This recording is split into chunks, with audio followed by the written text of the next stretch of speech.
আইপিএলের 2026 আসর নিয়ে বড় সুখবর পেলেন কাটার মাস্টার মুস্তাফিজুর রহমান। আগের আসরের মতো এবারও তাকে বিশাল অঙ্কের অর্থের বিনিময়ে দলে নিতে পারে দিল্লি ক্যাপিটালস। স্কোয়াডের অধিকাংশ ক্রিকেটারকে ছেড়ে দিলেও সম্ভাবনা আছে ফিজকে নিয়ে। 2026 আইপিএলে মুস্তাফিজকে ঘিরে দিল্লির পরিকল্পনা নিয়ে বাকিটা জানবো রিপোর্টে। বল হাতে অসাধারণ এক বছর পার করছেন কাটার মাস্টার মুস্তাফিজুর রহমান। চলতি বছর দুনিয়ার সবচেয়ে সফল বোলারদের মধ্যে তিনি একজন। বিশেষ করে টি-20 ফরম্যাটে সেই পুরনো দিনে ফিরে গিয়েছেন বাঁহাতি এই পেসার, যেমনটা নজর এড়ায়নি ক্রিকেট বিশ্বের ফ্র্যাঞ্চাইজিগুলোর। বিশেষ করে আইপিএল এর দল দিল্লি ক্যাপিটালসের নজরে ঠিক আঠার মতো লেগে আছে তার নাম। 2026 মৌসুমের নিলামের আগে তাকে নিয়ে বড় সুখবর দিল শীর্ষ ফ্র্যাঞ্চাইজিটি। তাদের সংক্ষিপ্ত তালিকায় জায়গা করে নিয়েছেন দ্য ফিজ।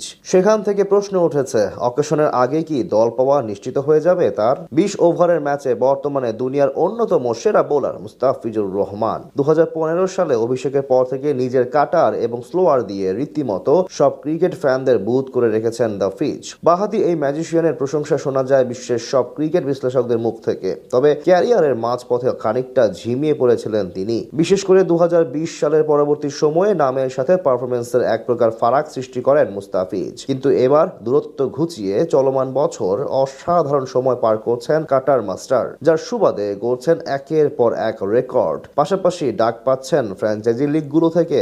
আন্তর্জাতিক ক্রিকেটে অভিষেক হওয়ার থেকে নিয়মিত সুযোগ পান দুনিয়ার শীর্ষ ফ্র্যাঞ্চাইজি টুর্নামেন্ট ইন্ডিয়া প্রিমিয়ার লিগে। গত সিজনে নিলাম থেকে দল না পেলেও ডিরেক্ট সাইনিং এ শেষ দিকে দিল্লির হয়ে দেখা যায় তাকে। ব্যক্তিগতভাবে আসরটা একেবারে মন্দ কাটেনি কাটার মাস্টারের। 3 ম্যাচে 4 উইকেট শিকার করেছেন তিনি, যার মধ্যে এক ম্যাচে শিকার করেছেন 3 উইকেট। যেখানে বাকি বোলাররা রান দিয়েছেন 2 হাত ভরে, সেখানে ফিজ দিয়েছেন দারুণ কিপটেমির পরিচয়। তাই তার উপর খুশি ক্যাপিটালস ফ্র্যাঞ্চাইজি, যদিও বদলি হিসেবে যোগ দেওয়ায় তাকে রিটেইন করার সুযোগ নেই দিল্লির কাছে। তাই চাইলে মিনি নিলাম থেকে নিতে হবে, আর সেখানেই ফ্র্যাঞ্চাইজিটির সংক্ষিপ্ত তালিকায় নাম আছে ফিজের। ভারতীয় গণমাধ্যমের খবরে জানা গেছে, আগামী 15 নভেম্বরের মধ্যে আইপিএল এর 10 দলকে জানিয়ে দিতে হবে তারা কাদের ধরে রাখবে ও ছেড়ে দিবে। আগামী ডিসেম্বরে হবে আইপিএল এর মিনি নিলাম। তার আগে বেশ কয়েকজন ক্রিকেটার ছেড়ে দেবে দিল্লি ক্যাপিটালস। এমনকি নিজেদের পেস ইউনিট ঢেলে সাজাতে চায় ফ্র্যাঞ্চাইজিটি। সেখানে অবশ্য মুস্তাফিজের দিকে তীক্ষ্ণ নজর আছে তাদের। তাই নিলামে ফিজের প্রতি আগ্রহ দেখাতে পারে ফ্র্যাঞ্চাইজিটি।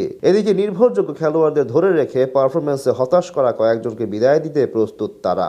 এই তালিকায় ভারতীয়দের পাশাপাশি বিদেশি ক্রিকেটাররাও রয়েছেন। ছাড়পত্র পাওয়া সম্ভাব্য খেলোয়াড়রা হচ্ছেন করুণ নায়ার, দুষ্মন্ত চামিরা, ডোনোভান ফেরেইরা ও মোহিত শর্মা। তাদের বাদ দিয়েই ফিজের দিকে হাত বাড়াতে পারে দিল্লি। আইপিএলে এখন অব্দি 5 টিমের হয়ে মোট 60 ম্যাচে 65 উইকেট শিকার করেছেন মুস্তাফিজ, যেখানে মোট 3 সিজন খেলেছেন দিল্লির জার্সিতে।